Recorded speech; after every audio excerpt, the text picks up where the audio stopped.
Good morning बच्चों। आपका online class में एक बार फिर से स्वागत है और मैं आशा करती हूँ कि आप सभी बच्चे घर पर स्वस्थ और सुरक्षित होंगे। बच्चों, अभी हमारा रिवीजन चल रहा है। जो लास्ट वीडियो था उसमें मैंने आपको बताया था कि हाफ ईयरलीज हो चुके हैं, एनुअल्स होंगे और जो हमारा ईयरली एग्जाम्स का जो सिलेबस है वह भी कंप्लीट हो गया है। तो अब हमें रिवीजन तो करना ही पड़ेगा, ठीक है। तो इसके लिए आपके लिए रिवीजन वीडियोस तैयार किए जा रहे हैं, रिवीजन पीडीएफ तैयार की जा रही है, ठीक है। तो आज हम कक्षा जो 5 है उसकी जो हिंदी पाठ्य पुस्तक नील पढ़ी है उसका पाठ पढ़ेंगे हम।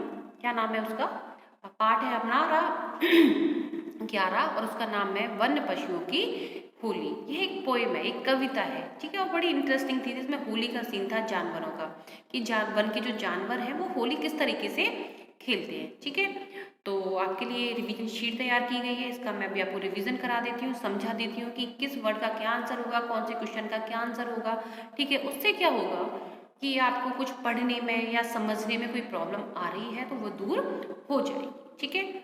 और एक बार आप इस चैप्टर को और अच्छे से रीड करिएगा तो आपको हर चीज़ क्लियर होती चली जाएगी। और जो आपका वर्क आएगा पीडीएफ के ज़रिए वो आपको व्हाट्सएप ग्रुप में आएगा। उसको आपको हिंदी की नोटबुक में करना है, साथ ही साथ उस वर्क को आपको लर्न भी करना है, ठीक है। तो हमारा पहला प्रश्न है, शब्दों के अर्थ लिखिए। मैंने आपकी जो ये चैप्टर है वन पशुओं की होली, इसमें बहुत सारे शब्दार्थ दे रखे थे किंतु मैंने कुछ सेलेक्टेड ही लिए हैं। आपको बस इनको भी याद कर लोगे तो आपके लिए बहुत होगा, क्योंकि जो पूरा अपना एग्ज़ाम जो पेपर बनेगा वो शायद हम इनमें से बनाने की कोशिश करेंगे, इनमें से लेने की कोशिश करेंगे। उससे क्या होगा, आपको हर चीज़ ईजी हो जाएगी, ठीक है। तो पहला शब्द है वन्य। वन्य का अर्थ होता है जंगली, यानी जंगली कौन होता है? जो जंगल में रहता है। वन्य कौन है? जो जंगल में रहता है। दूसरा वर्ड है चकित। चकित का अर्थ है हैरान। फिर है गर्दभ। गर्दभ यानी कि गधा। और अनुपम का अर्थ होता है अद्भुत, ठीक है। तो हमारे शब्दार्थ हो गए। अब है हमारा प्रश्न नंबर 2। सही विकल्प पर राइट टिक लगाइए। एक क्वेश्चन दे रखा है, उसके कुछ विकल्प दे रखे हैं, फिर आप जो हमारा उन विकल्प में से राइट आंसर होगा उसको हमें टिक मार्क कर देना है, ठीक है। तो पहला क्वेश्चन है, वन में होली का आयोजन करवाया। किसने करवाया था? चैप्टर को रीड किया होगा, मैंने भी समझाया है आपको, उसकी वीडियोस भी आई हैं और क्लास में भी मैंने इसको समझाया है कई बार कि वन में होली का आयोजन किसने करवाया था। सिंह ने, भालू ने या हाथी ने? तो किसने करवाया था बच्चों वन में होली का आयोजन? सिंह ने करवाया था। सिंह कौन है?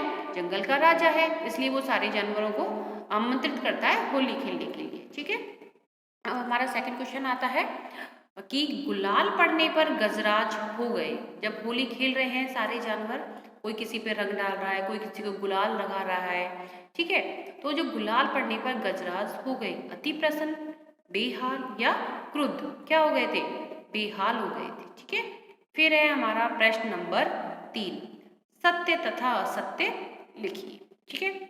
हमें देखना है कि कौन सा वाक्य सही है, कौन सा वाक्य रॉन्ग है, ठीक है। तो हमारा पहला पॉइंट है, गधा रंग का डोल लेकर भागा। अब यदि हमें ये चैप्टर हमने अच्छे से रीड किया होगा, इसको समझा होगा, तो इसका आंसर हमें फटाफट से आ जाएगा, ठीक है। कि गधा रंग का डोल लेकर भागा? नहीं, वो रंग का डोल लेकर नहीं भागा था, इसलिए वाक्य क्या है? असत्य है। फिर है, वानर ने शशक पर गुलाल डाला। बिल्कुल डाला था, ठीक है। तो ये वाक्य कैसा होगा? सत्य हो जाएगा कि वानर ने शशक पर गुलाल डाला। वानर कौन होता है? बंदर। और शशक कौन होता है? खरगोश, ठीक है। तो ये वाक्य हमारा सत्य है, सत्य यानी कि राइट है। फिर तीसरा पॉइंट है, मृगराज ने वन्य पशुओं को प्रीति भोज पर बुलाया। अब मृगराज कौन है? सिंह को, यानी कि शेर को ही मृगराज कहा जाता है, यानी कि मृगराज क्या हो गया? सिंह का पर्यायवाची शब्द हो गया, ठीक है। तो आपसे यदि पूछ लिया जाए कि शेर के पर्यायवाची शब्द लिखो, तो क्या क्या हो जाएंगे? शेर के लिखे सिंह हो गया, वनराज हो गया, तो एक और क्या हो गया? मृगराज भी हो गया। तो आप इसको भी लर्न कर लेना कि मृगराज किसको कहा जाता है? शेर को कहा जाता है। और प्रीति भोज का क्या अर्थ होता है? प्रीति भोज का अर्थ होता है दावत, यानी कि खाने पर बुलाना। लेकिन शेर ने क्या किया था? जंगली जानवरों को खाने पे थोड़ी ना बुलाया था। किस पे बुलाया था? होली खेलने के लिए बुलाया था। तो ये वाक्य क्या है? असत्य है। फिर है हमारा क्वेश्चन नंबर 4, रिक्त स्थान भरिए। हमें रिक्त स्थानों को फिल करना है। आपके यहाँ ब्लैंक छोड़ दिया जाएगा उसको, तो हमें उसको फिल करना है। पहला पॉइंट है हमारा, आरंभ में सभी पालतू पशु भी ही थे। कैसे थे वो? वन्य ही थे। सभी जो हम आजकल बिल्ली, कुत्ता, खरगोश सबको पालते हैं, तो पहले ये जंगल में रहते थे, ठीक है, वन्य ही थे, सारे जानवर जंगली ही थे।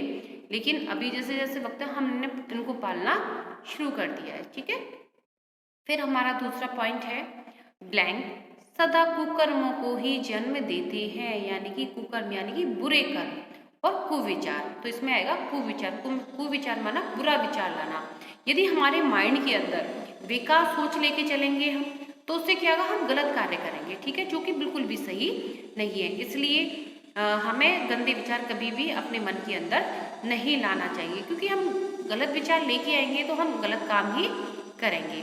फिर हमारा पॉइंट नंबर 3 है, वनराज तथा ब्लैंक सिंह के समानार्थक शब्द में, जैसे ऊपर मैंने बताया था जब आपको मैं मृगराज के बारे में बता रही थी, तो वनराज तथा मृगराज सिंह के समानार्थक शब्द यानी कि एक दूसरे के पर्यायवाची समान अर्थ देने वाले हैं, ठीक है। तो इसमें मृगराज आएगा।